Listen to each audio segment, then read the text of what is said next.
Hey, welcome back to RamZland. Today I want to investigate with you Einstein's photoelectric effect. Check this out.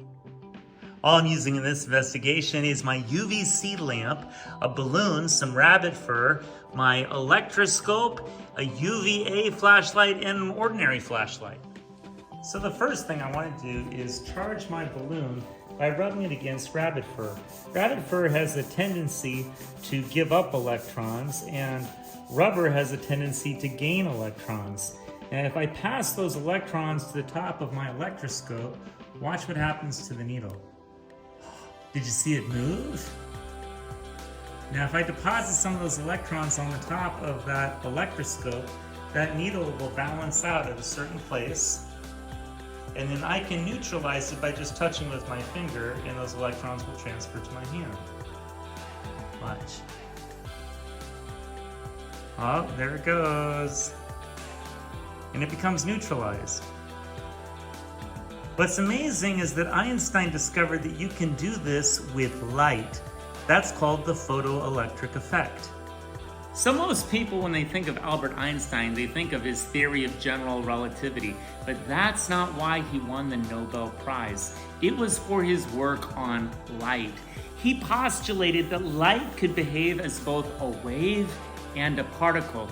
So when I charge this balloon on the rabbit fur and it picks up electrons and it changes my electroscope so that needle moves, Einstein postulated that he could bump off those electrons using light because he believed that the right frequency of light could behave as a particle instead of a wave, and that those particles of light that we call photons today, they could bump off these electrons just like they're jumping to my finger and I'm neutralizing the electroscope.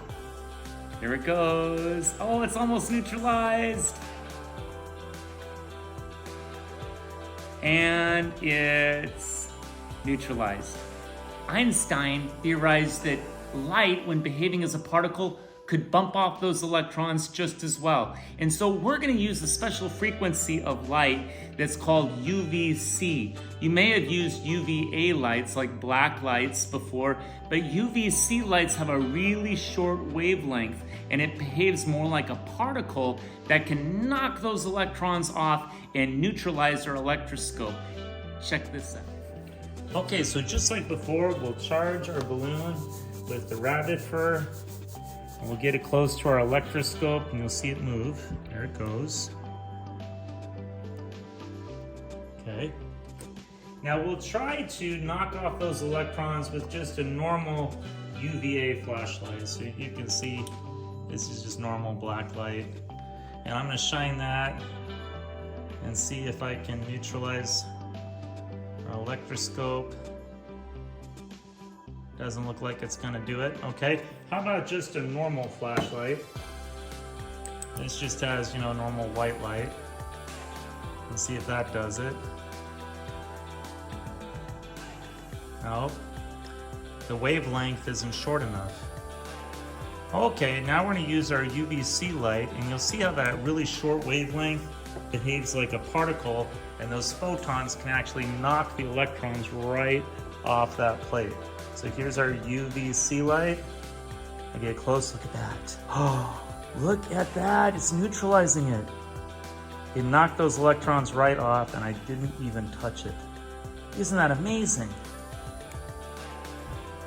Let's try that one more time. I'm gonna charge the balloon up. I'm gonna touch the top and get some of those electrons on the top of the electroscope. Okay.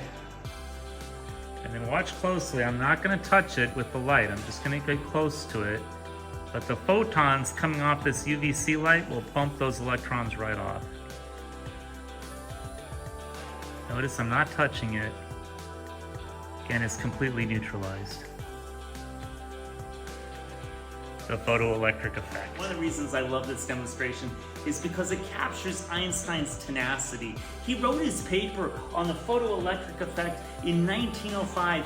He was just working as a lowly patent clerk in Switzerland. It wasn't until 1921 that he won the Nobel Prize for his research on light behaving as both a wave and a particle, the photoelectric effect.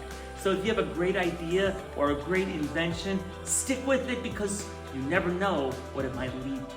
I hope you enjoyed today's edition of RamZland, and I'll see you next time.